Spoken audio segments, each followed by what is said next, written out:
Welcome everyone to another Fraud Examiner's Masterclass, where we are going to guide you over the main principles related to the COSO fraud risk management. And at the same time, we are going to speak with you about how can you earn the new certificate that just recently launched by COSO related to fraud risk management, and how can you go and implement these concepts and principles inside your organizations. So many of our managers, of our employees, of our leaders, they studied in business how to do financial strategies, how to do operational strategies, how to do sales strategies. But no one is teaching us how to conduct what we call anti-fraud strategies. We are not gonna go and implement some controls here and there. We need to have an overall strategy inside the organization on a strategic level, approved by board of directors and reviewed by the audit committee, and done not only by the fraud department or internal audit department, it is done by management to manage the risk of fraud inside our organization. This is why we need to change our discussion with our board members. We need to tell them we are not just going to implement internal controls related to fraud. We need to look at the strategic risk related to fraud inside our organization and implement of what we call anti-fraud strategy. So in that way, we protect the revenue that we generate inside our organization. Remember, we are trying always to highlight the red flags that can tell us fraud is about to happen for us to stop fraud from happening or to catch it at early stages. We don't want the organization to not have the proper controls in place, so later, after the fact, we discover the organization lost massive amount of money. And this is why when we look in the old days, when these coal miners, they are actually going and doing their job in the old days, they have a big problem, which is when they are doing their work in the middle of the mountain, they can't understand if there is any toxic gas, because toxic gas is a gas you can't smell and you can't see, and it got no any kind of effect immediately on them. So what will happen after they are there for a while and they are inhaling this toxic gas, they are gonna actually end up dead. So what was the solution for them to be able to know that while they are digging in the middle of the mountain that there's a toxic gas? The only thing for them is to do what we call prevention. They are gonna go and wear this mask, which is gonna be very difficult for them to wear and do their work while they are wearing them, and at the same time it's gonna make them suffer. The other solution, rather than we are gonna go and we are gonna just prevent completely the toxic gas, they are saying, how about we create indicators? This is what we called in our work as a fraud indicators, to tell us that there is a toxic gas. So in that way, once there is a toxic gas, we are gonna wear our mask, we are gonna take action. So what they decided to do, they decided to take this canary with them. They discovered the canary is a bird that will sing most of the time.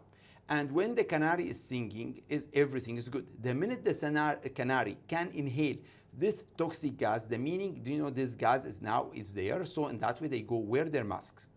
So maybe they are digging for weeks inside the mountains and the canary is singing, but once the canary will stop singing, the meaning that something going on. The same thing, we took this term called, we need to be aware when the canary stop singing.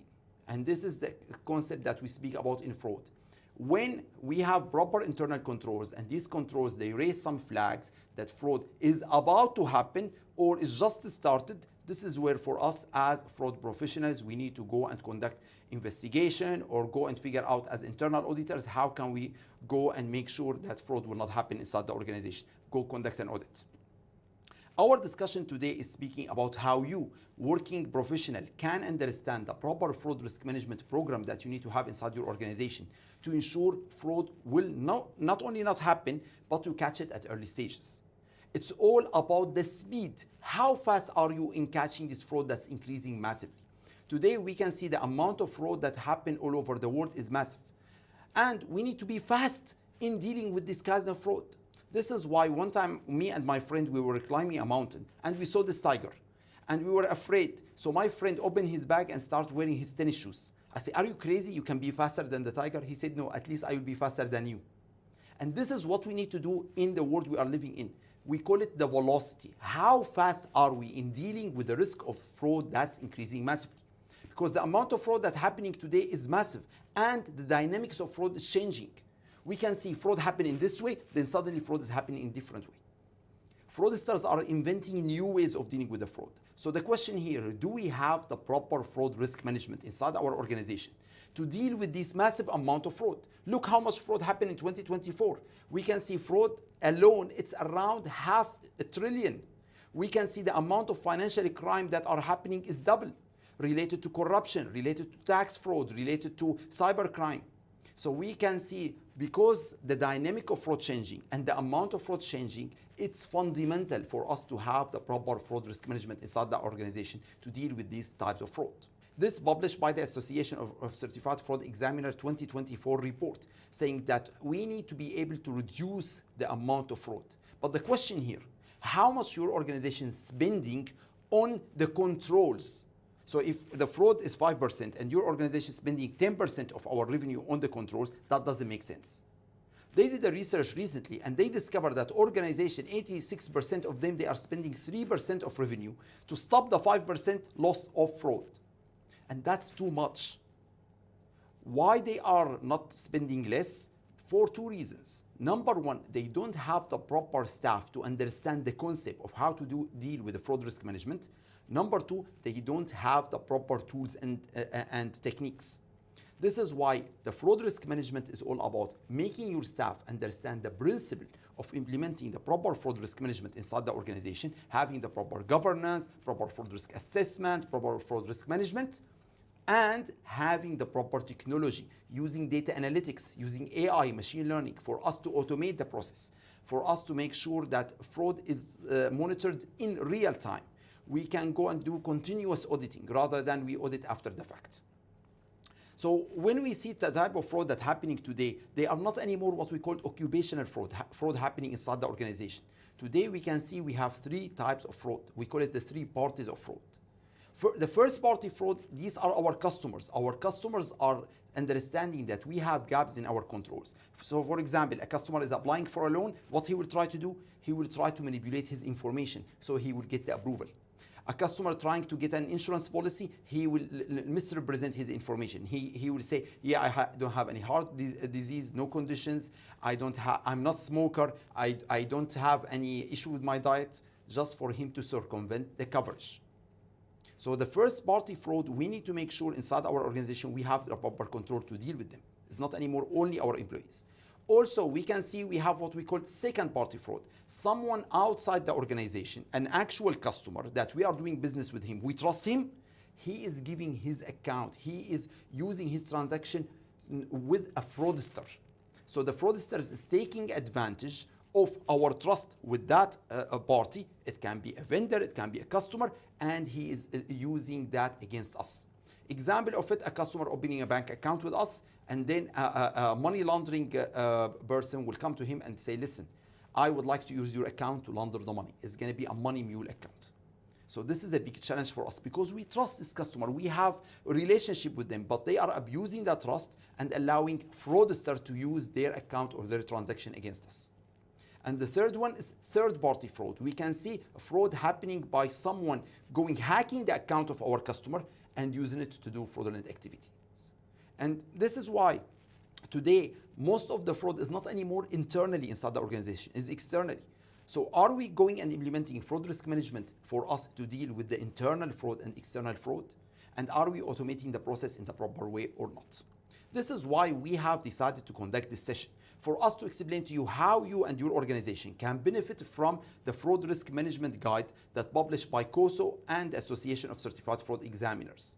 And how can you implement these principles in a practical way inside your organization.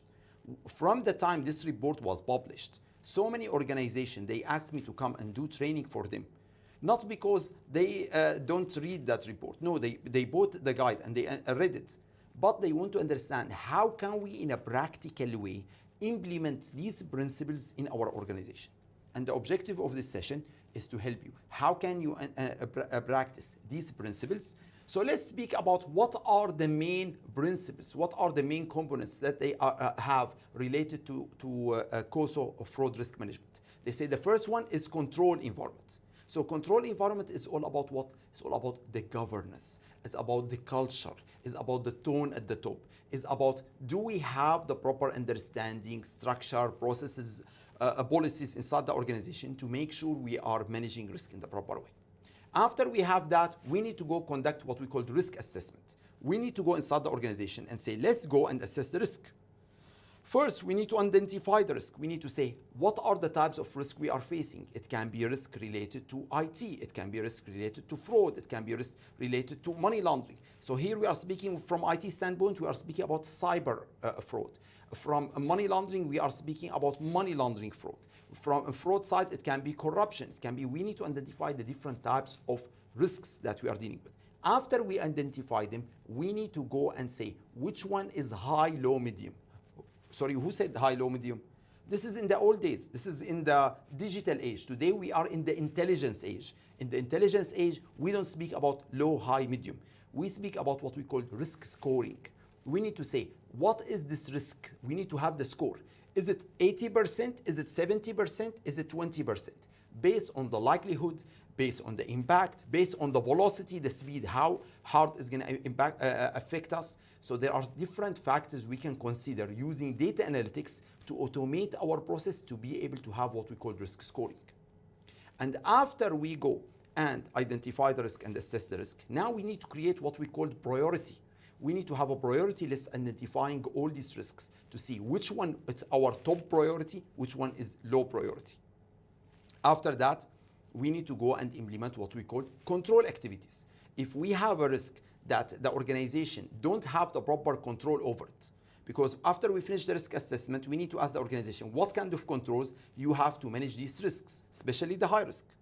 If the controls that they have, they are not effectively working or they are not designed properly, adequately, what we need to do, we need to go and implement the proper control activities to reduce that risk from the high risk to the acceptable risk by the organization. After we implement these controls, it's very important for us to have communication and information. We need to have this information clear about the controls, and we need to communicate it effectively to all our team members inside the organization. So they understand now we have a new policy, new procedures, new controls, new processes that they need to follow. After that, we need to do what we call monitoring. Now we need to implement a system to monitor this risk, to ensure this risk is within the acceptable level. So if you implement these components and principles in the proper way inside your organization, you will be able to achieve a low fraud risk rate, and at the same time, you will be able to streamline your processes. So let's go step by step, understand each one of them and what are the principles that you need to follow. So the first one, we are speaking about fraud risk governance principle related to control environment. We need to go and make sure that we are having the proper control environment. So do we have the proper governance, the proper control environment inside our organization? And for COSO to break it down in a proper way for you, they said we have 17 principles. And for each one of these principles, we have points of focus. So for you as a management, and remember, auditor, you are helping management.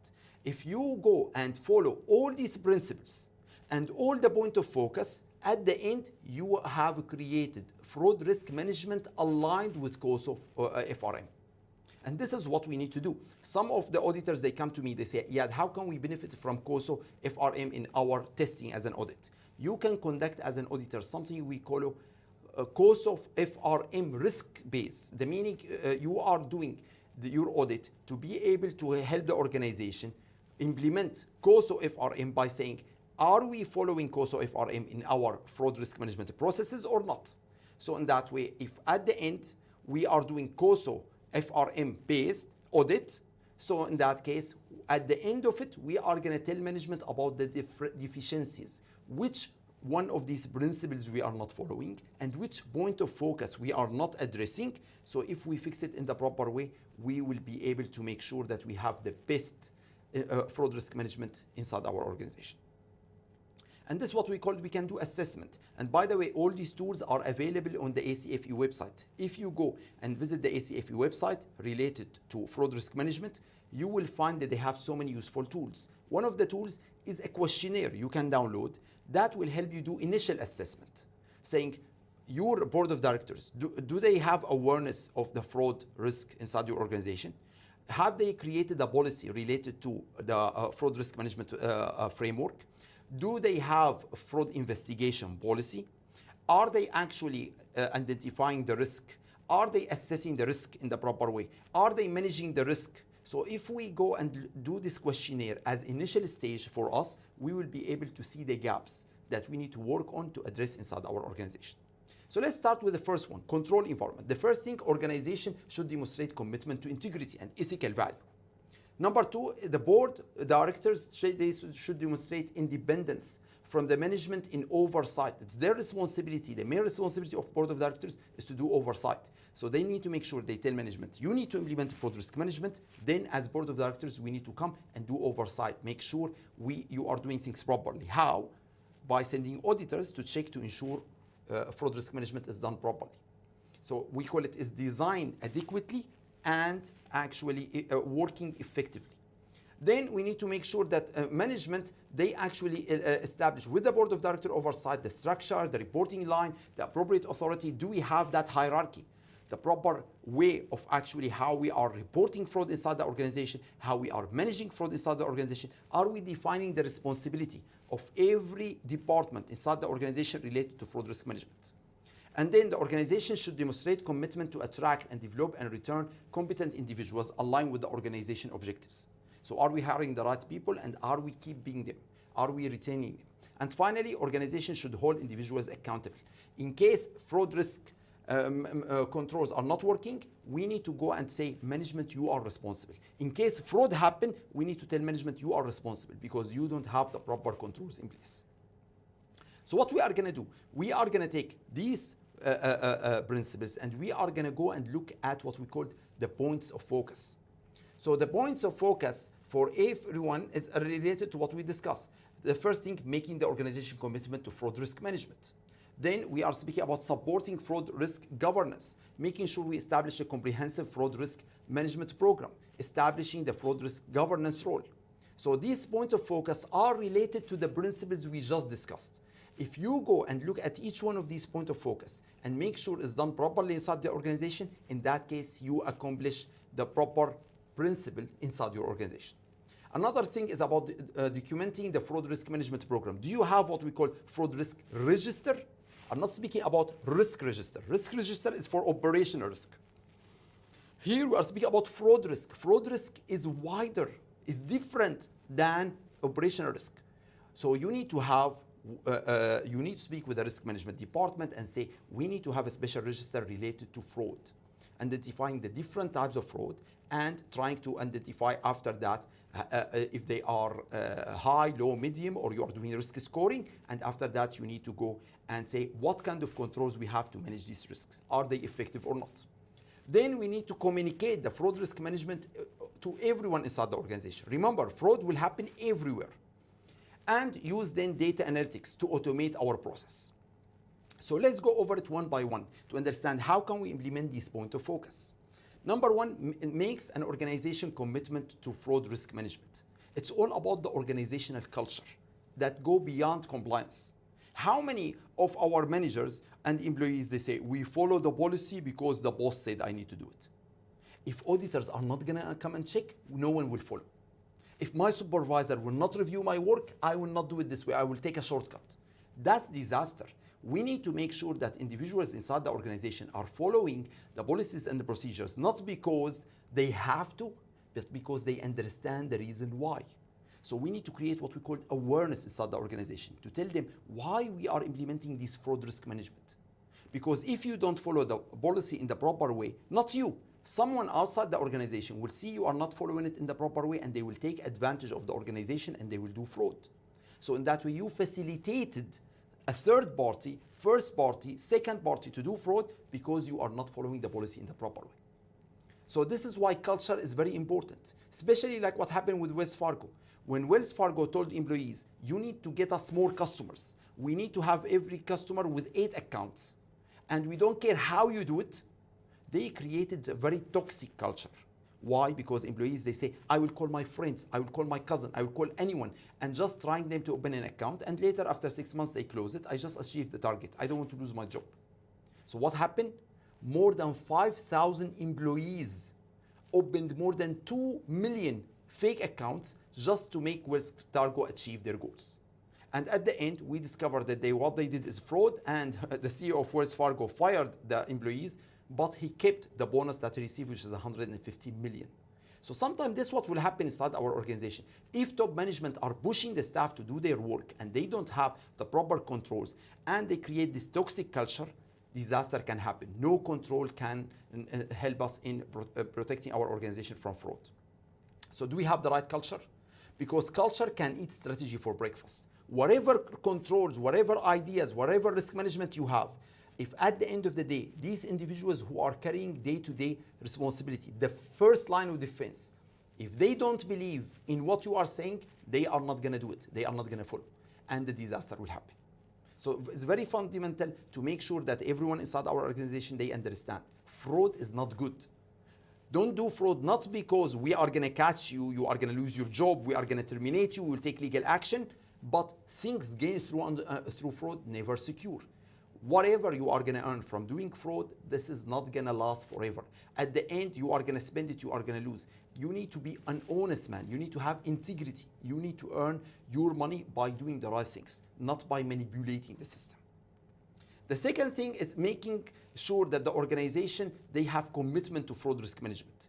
The question here, the guys on the top, the tone at the top, board of directors, chairman, the executive management, are they gonna say, yes, we need to protect the organization from fraud, or themselves they are doing fraud? See, if we see top management is taking advantage of the processes and they are taking bonuses that they should not take, so in that way disaster will happen inside the organization. They say fraud risk management will start from the head. There is an African saying, which is, I love this saying, it will say, fish will rotten from its head. The minute you buy a fish, and the head is rotten, the whole fish, you can't eat it anymore. The same thing is inside the organization. If you have the top management doing fraud, like what happened where in China Hustle, if you watch the movie, the guys who are launching these companies, the regulators, the guys who are doing the deals, they are corrupted. So in that way, they cause the whole disaster to happen. So let me tell you what happened with China Hustle, which is an interesting movie on Netflix if you want to watch it. In the old days, after financial crisis, all the investors, they were looking for a new opportunity. They are saying, where can we make money? And at that time in China, there are so many factories making so much production, and they are sending all this production to US. So some of the bankers in US, they came up with an idea. They say, how can we take these Chinese companies and list them in the stock market in US? They can't do that because it's not allowed to take a company in China and list it in US. But they said, we have a way. We can do what we call reverse merger. So what is reverse merger? We take a company already listed in the stock market that actually bankrupted, and we go relisted in the stock market again, but we make it go buy this Chinese company. So we tell the investors, listen, this company in US, they are going to go buy a Chinese factory, and they are going to make so much money.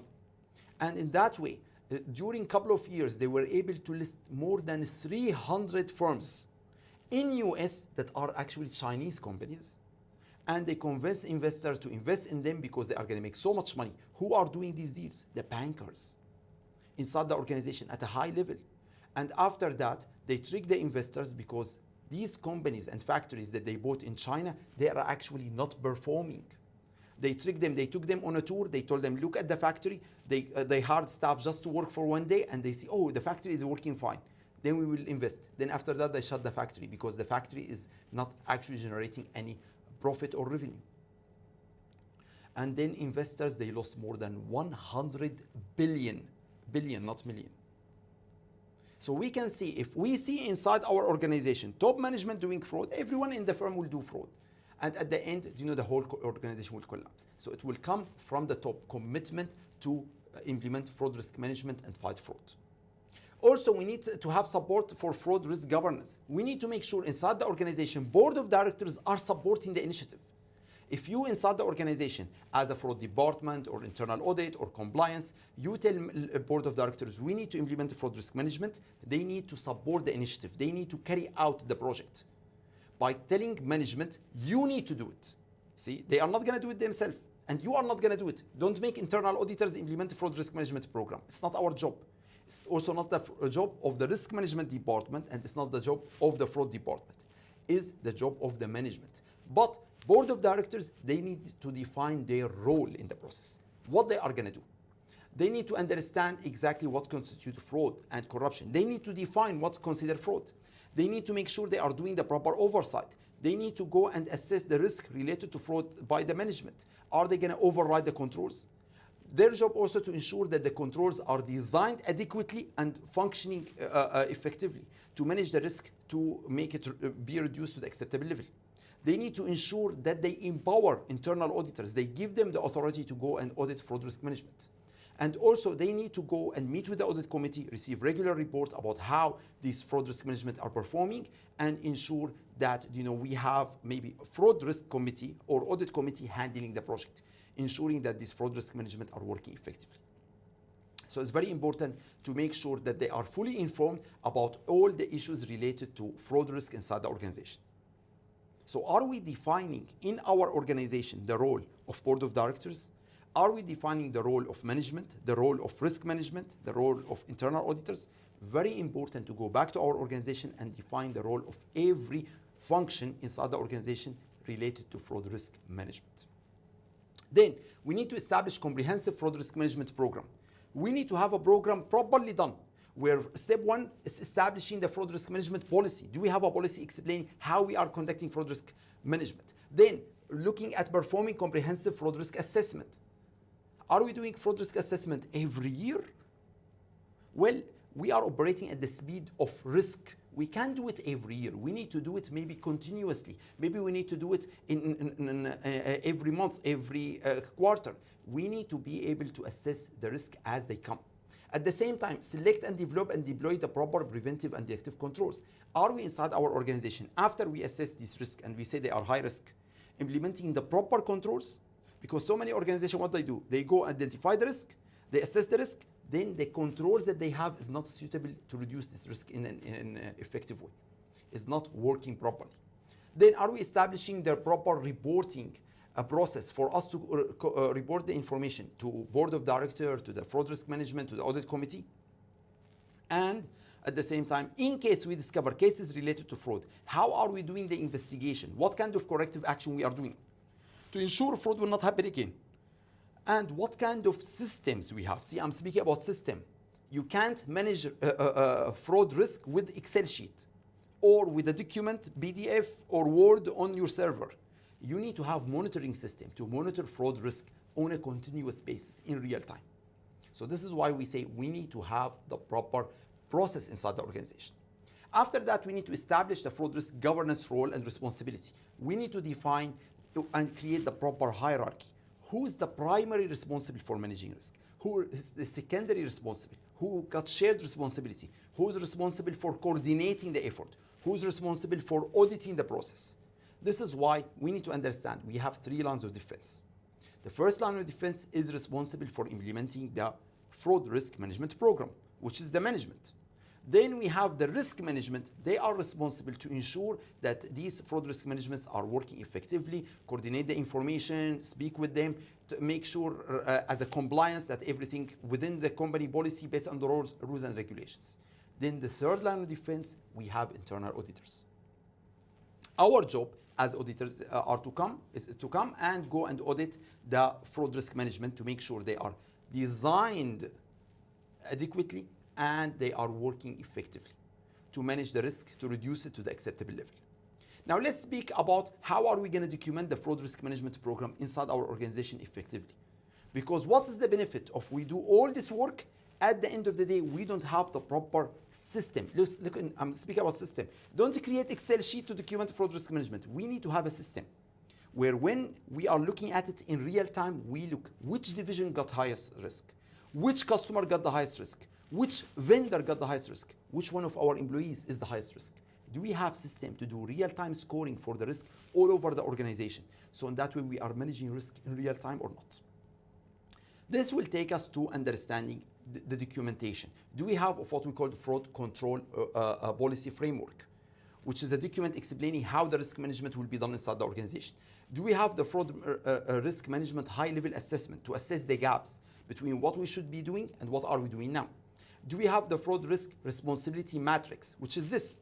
This is the matrix where it will tell us exactly who is responsible for what. So here's the role, for example, of management. Here's the responsible. Here's the role of board of director, on top board of director. Then we have executive management. Then we have the legal. Then we can see here all the tasks related to fraud risk management. So the question here, each one of these tasks, who is getting the primary responsibility? The secondary responsibility, see here, is the primary or secondary, or would they have shared responsibility? Who's responsible for auditing? This one document, see, we're not speaking about creating 20 pages. One document will explain to everyone inside the organization what they need to do, who is responsible for what. Also, we need to ensure inside our organization we have fraud risk management policy. We're explaining exactly what are the process of managing risk, and finally we can do a survey to assess exactly what are we doing right now. So this is why documentation is very important. Now you say, yeah, but we are going to create all that. No, you don't have to create all that because ACFE already created that for you. Go to ACFE website and you will see ACFE, they have fraud risk management tools available for you to download, where you can download templates. They are really done in an amazing way. It's like you are hiring a consultant to do it, where it will have all the steps, everything. You just need to customize it to your organization. So all these policies, framework, processes, they are actually there. You just need to download it, speak with your audit committee board of director, and customize it based on your operation. And also you can download this matrix and customize it for your organization. Not only that, ACFE, they had so many other tools available on their website related to risk assessment, related to understanding all the types of risk that can happen related to fraud. So all the types of red flags that you need to look for. So try to take advantage of the work that has been done. Don't reinvent the wheels. Now, we need to speak about communicating fraud risk management all over the organization. It's very important after to go and communicate this fraud risk management inside the organization so everyone is aware. We need to tell them, listen, we have implemented hotline.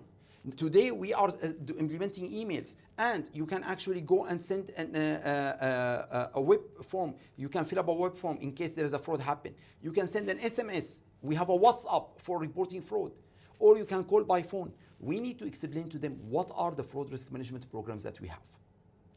Also, we need to use data analytics in our testing. We need to make sure all this information are done in a way. Remember, today inside our organization, we have big data, so much data, and coming from so many departments. So how can we use systems like AI, machine learning, to analyze this data in the proper way and give us the actual picture? Create a visual representation of what happened using the concept of clustering, collecting information similar to each other and giving them in a visual way for us to see the connection. Number two, the second principle is fraud risk assessment. We need to assess the risk. So here we need to do, the organization should specify exactly the objective with sufficient clarity. We need to understand what are our objectives.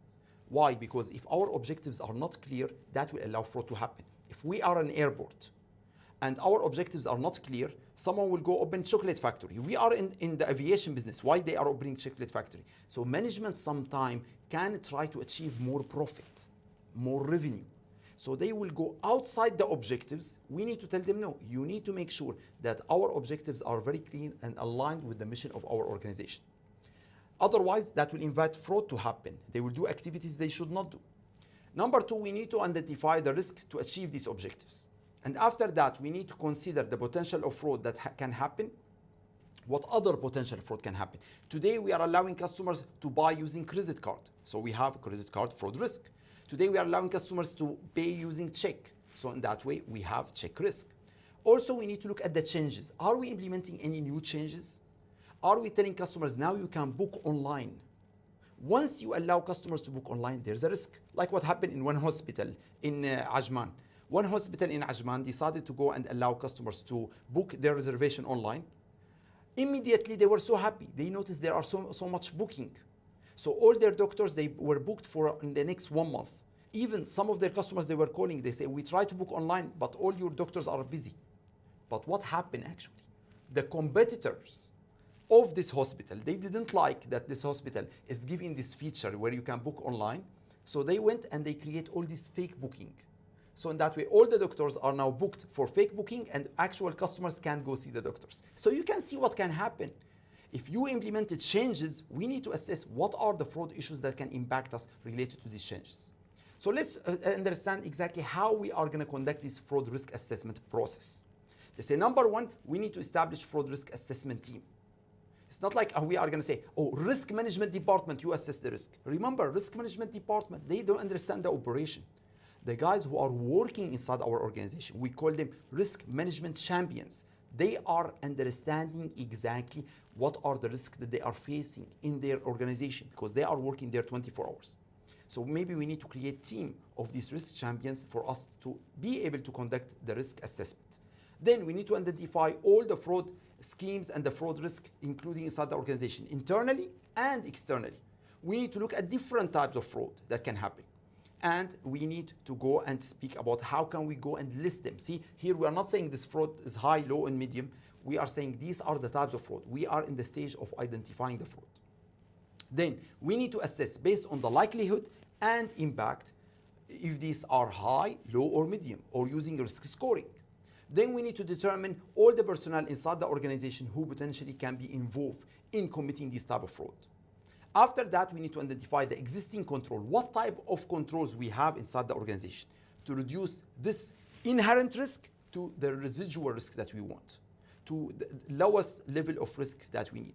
After that, we need to assess the response to the residual risk that we need to take if we still have a residual risk more than the acceptable risk that we have. So in that case, if we have control, but this control didn't reduce risk so much, we still have significant risk, we need to ask management what kind of control you need to implement to reduce this inherent risk to the acceptable risk. And then we need to document the process, like we say, in an effective, dynamic way. And finally, we need to go and report these issues. So we need to say, now, what are we going to do to make sure that we are implementing these changes? We need to speak with the board of director audit committee to make sure management are implementing these changes that we ask for. So this is the process. Now let's understand what are the points of focus that we need to focus on when we are implementing this. They say the points of focus, number one, involve the appropriate level of management. So in that way, we need to make sure that management are carry out the responsibility. At the end of the day, I have seen so many organizations where they have done all the work. Yeah, we did the assessment, we did the reporting, and then management, they take the report, they throw it away. They don't care. If management are not going to carry out the implementation of the controls after we conduct the risk assessment, is not going to work. Also, if management are not going to be involved in assessing the risk related to their department, they are going to say, what you assessed is not what we believe in. This is why it's very important to have them involved in the process. This is why they use the word involve them. Because they understand the operation and they are going to tell you about the risk that they are facing or potentially they can face. Also include entity, subsidiary, division, operating unit, functional level. Include everyone who can contribute to our process. Analyze internal and external factors, like we said, and consider different types of fraud inside the organization. It can be cyber fraud, it can be related to corruption, it can be related to operation, it can be related to regulations. So that way we need to look at the different types of fraud. Also consider the risk of management overriding the control. Sometimes what can happen? We say we have all the controls in place. We have segregation of duties. But if the guy who's authorizing the transaction, with the guy who's recording the transaction, with the guy who got the custody, they have collusion, they work together, khalas, that will override the control. So sometimes we need to understand that management can override the control because maybe they have the authority or they are working in collusion with someone else. So that's a big issue we need to address. How can we make sure that this will be controlled inside our organization? And assess the likelihood and significance of the risk. How often this risk will happen? What is the likelihood this will happen? 10%, 20%, 70%? And what is the impact? How much money we will lose in case this risk happens? Then we need to consider the fraud triangle and other factors when we are saying, do we have any pressure we are adding on the employees that are pushing them to do fraud? Do we have any incentives we are giving them? Like what happened in banks. In banks, they give incentives for staff to get customers for credit card. So these employees, they are doing what fraud. They are telling customers, don't worry, this credit card, there are no annual fees. Don't worry, get this credit card, you will get all this benefit. But they are lying to customer just to achieve the target. So sometimes the incentives, the pressure, the opportunity, the rationalization related to the fraud triangle can impact us because that can increase fraud risk inside our organization. Another thing we need to look at identifying existing fraud control activity and assess their effectiveness. Then after we go look at this fraud risk that we have, we need to say, do we have the proper control? Is the control adequately designed? Is it effectively working to reduce the risk to the acceptable level? Then determining how to respond to risk. If we still have risk that's high or medium and we need to reduce it, the question, are we gonna accept it? Or are we gonna transfer it? We are gonna buy an insurance policy and transfer it. Or are we gonna actually go and mitigate it, trying to implement the proper controls to reduce it to the proper level? Or we are gonna go and avoid it. We say we need to change our process. We are not accepting credit card anymore because this is high risk for us. So we need to speak with management and decide what is the proper action. Then using these data and documenting them, like we said, data analytics is very important to make sure that all this assessment done in automated way, done in an effective way. You are not doing this manually on an Excel sheet. Even, by the way, these Excel sheets available on ACFE website. You can go and download it, which is a very effective way for you to look at it. Then we need to document the risk assessment process, again in a system, not in an Excel sheet. And then we need to perform reassessment of any changes. Do we have any recent changes that can impact our operation that we need to address? Now let's go to the third component, third principle, which is related to what? Related to control activities. After we go and conduct the risk assessment process, now we need to say what kind of controls we need to implement to manage this risk in an effective way. So we need to say what kind of control the organization should select and develop inside the organization to reduce or mitigate this risk.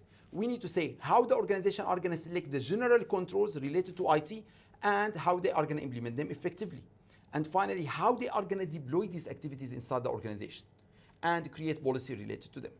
So the point of focus we need to address, promoting fraud deterrence through prevention and deductive controls. We need to understand, we need to have the proper balance between preventive control and between deductive control. Some organizations, they say, we need to prevent all fraud. Yes, that's costly.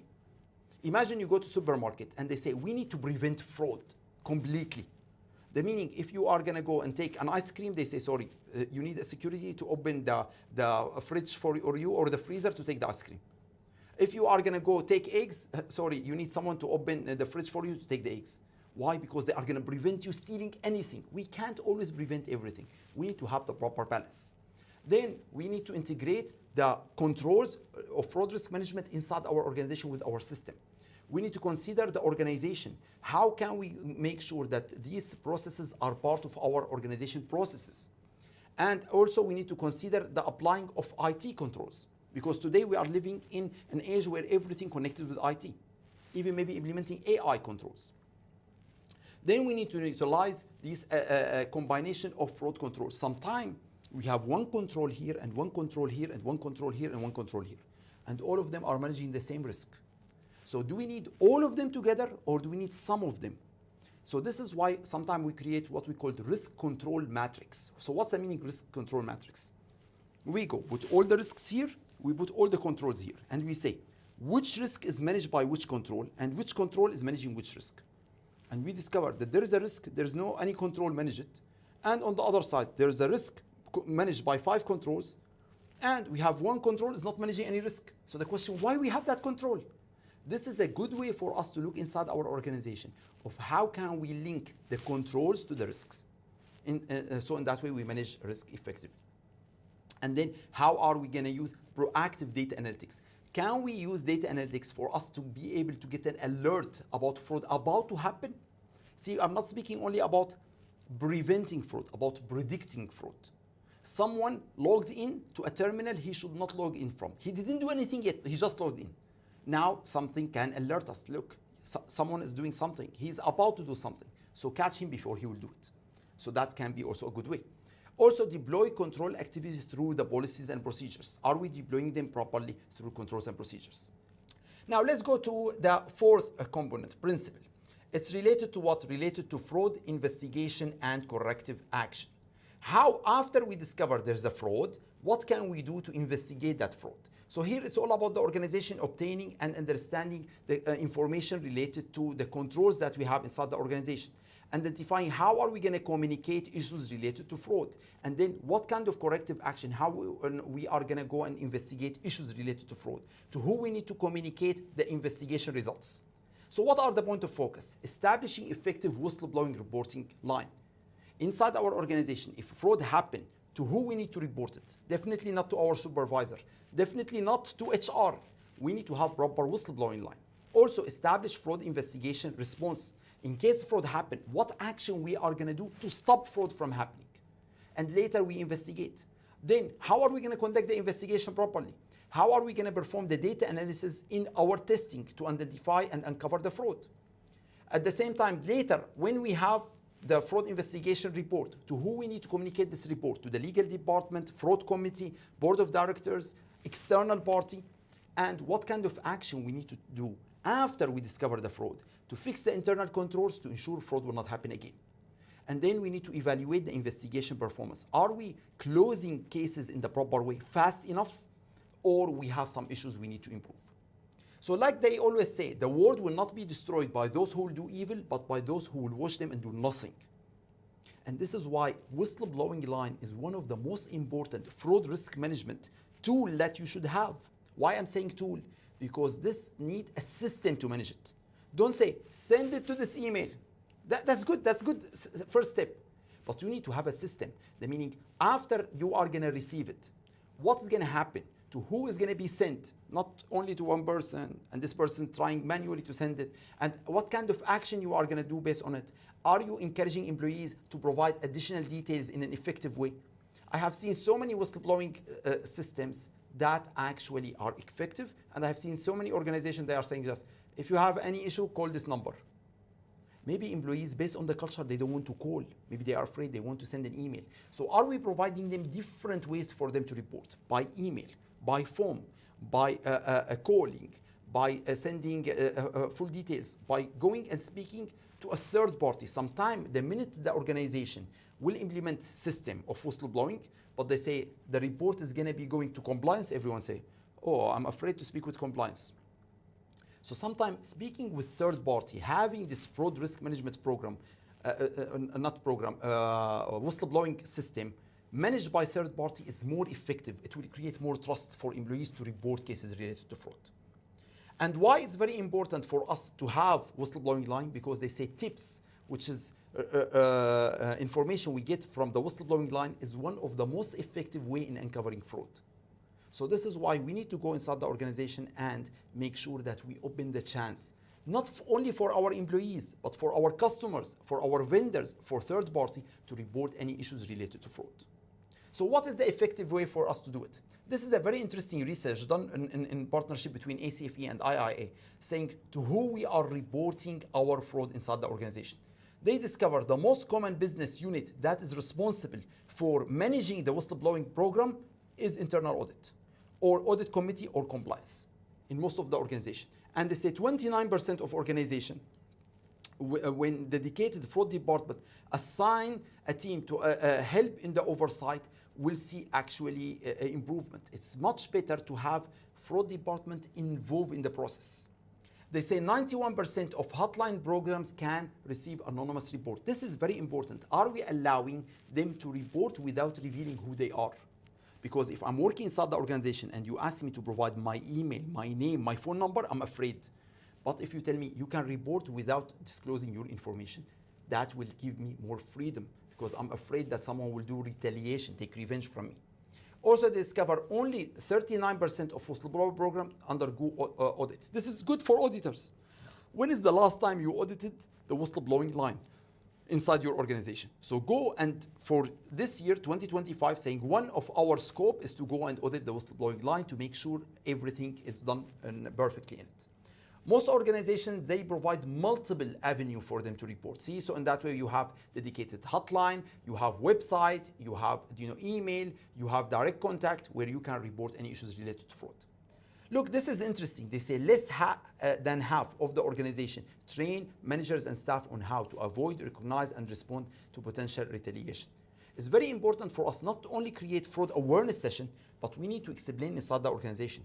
We don't accept retaliation. And in case someone retaliating against you because, or trying to harass you because you reported he's doing fraud, he's come to you, why you told everyone I'm doing fraud? I'm gonna go kill you, I'm gonna go fire you, I'm gonna make you a problem. You need to go and understand how can you deal with it. So we need to teach our employees to deal with issues related to retaliation in case they are reporting issues related to fraud. There's an organization whose hotline is extremely or very effective are the organization that they have what? Fraud department. So organization with a fraud department. Why? Because if I know in my organization there's a fraud department, meaning if I report to the whistleblowing line, the information will be shared with the fraud department, they will take action. But if I know that there is no fraud department, we have only compliance and internal audit. So I'm wondering, if I report fraud, who's going to deal with it? Internal auditors? It's not their job. Compliance is not their job. They are going to hire a third party. So this is why if you have a fraud department and you have whistleblowing line, that will increase trust in employees reporting cases related to fraud. Now let's speak about the final principle. The final principle related to what? Related to understanding how can we monitor the activities related to the fraud risk management. So it's all about organization. They need to select, develop, and perform ongoing and separate evaluation to ensure the system working properly. And we need to evaluate the communication of internal control deficiencies. How are we effectively communicating them and fixing them after that? So what are the point of focus? Consider a mix of ongoing and separate evaluation. Consider the factor for setting the scope and frequency of the evaluation. Are we going to do it every 3 months, every 1 year? Usually they say we conduct it annually. Also establishing the appropriate measure based on what we are going to evaluate the effectiveness of the fraud risk management program. And after that, coordinate with other risk. It can be compliance, it can be the function, make sure management part of the process. Consider known fraud risk and new risk. When we are doing the evaluation and ongoing monitoring, we need to always address there are new types of risk will happen. So how can we make sure we address this risk? We add the new processes to handle these risks. And evaluate the communication and remedies and deficiencies. Are we actually going and fixing them in the proper way? Again, it's all about using data analysis. Are we using data analysis to manage the risk in an automated way, doing the monitoring in real time? Or we are going to do it manually. So this is also a very important critical area to manage the risk in a proper way, not we are going to do it manually. All right, so today we discussed so many concepts and so many ideas related to what? Related to understanding how can we go manage risk in the proper way. By what? By implementing the 17 principle. So now what you can do, you can go back to your organization and look at this. By the way, this document you can download. All the slides I shared with you, they are available free of charge. You can download them from ACFE website. You can look for COSO FRM. These are the main principles and points of focus, which is available for you to download. And here you can see exactly what we are talking about. We are talking about how can you go and follow the process properly to implement the 17 principles with all their points of focus. So at the end, you implement what we call COSO FRM base control, base risk management, which is very effective. You are not saying, oh, let me think about what risk management we need to do. No, you don't need to think. There is already amazing experts who thought about a full process, follow 17 principles with all their points of focus that you need to follow. Just go tell your management, let's go and implement it and follow it. Now for you to show your expertise related to this issue, I'm so happy to tell you that just recently we have a new certificate called COSO Fraud Risk Management Certificate, where you can earn and you can show that you have a new certificate that will address the issues related to fraud. If you are in the fraud department, if you are internal auditor, also it will address the issues related to risk management if you are in compliance or in risk management. So what is this certificate? This is a certificate created by Committee of Sponsoring Organization of Tradeway Commission in collaboration with the Association of Certified Fraud Examiners to help you actually get certified in understanding how can we implement this principle in our organization. And this in coordination with the IIA and IMA. So in that way, if you are IIA member, you can take it through IIA or through ACFE or through IMA, wherever you want. But because I work with ACFE, let me explain to you what can you do if you want to go to ACFE website and register. And here's the link below. The link below, you can go to ACFE website and you can register now for it. And the good news, you will get discount if you are ACFE member. So let me explain to you what is this new certificate that currently you can study with the ACFE. By the way, until now we don't have live classes for it. Maybe in the future we will have live classes where I come and teach you and you can attend my class and become certified. But as of now, the only option for you to take it is to do self-study. So please don't be victim to fraud and go attend the classes where they say, attend my class and you become certified. Doesn't exist yet. But in the future, we are hoping that the ACFE will work with COSO and create classes where we'll be able to teach you these concepts and principles, and in that way you can attend the class and become certified. But what these classes are going to cover if you would like to go and invest in earning in your certificate. They are going to be speaking about introduction to fraud risk management. We are going to be speaking about fraud risk governance, fraud risk assessment, fraud control activities, fraud investigation and corrective action, and managing and monitoring fraud and leveraging the tools, which is exactly what we discussed in this session. But unfortunately, by attending my session, you will not earn the certificate. You need to go and study the certificate for you to go understand all these concepts in depth. My session that I cover to you here is only 1 hour.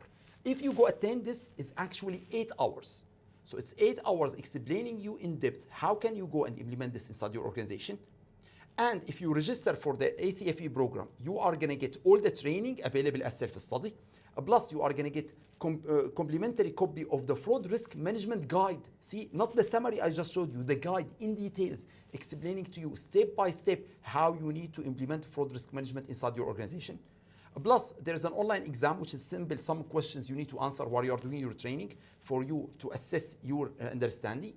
Don't worry, it's something simple. And after that, you are going to have downloadable PDF resources that you can use for you to be able to study from. So this is all the package that you will get with ACFE if you join the program. Now, someone will say, yeah, should we go join that program or should we take the CFE? Based on the ACFE benchmarking report, we can see is the CFE. This is number 1.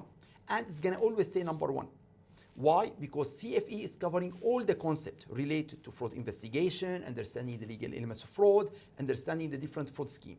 The COSO FRM is additional certificate that will help you understand issues related to fraud risk management inside the organization. And it's additional certificate that you can add to demonstrate to your board of directors, to demonstrate to your employer or client if you work for one of these consulting firm, that you understand how can you implement the fraud risk management properly based on COSO FRM. So I hope this session gave you a highlight about all the concepts related to fraud risk management, how can you implement it effectively inside your organization. At the same time, give you an idea about how can you earn the new certificate related to COSO FRM. Please register, subscribe for my channel to get update for our future videos that we are going to have.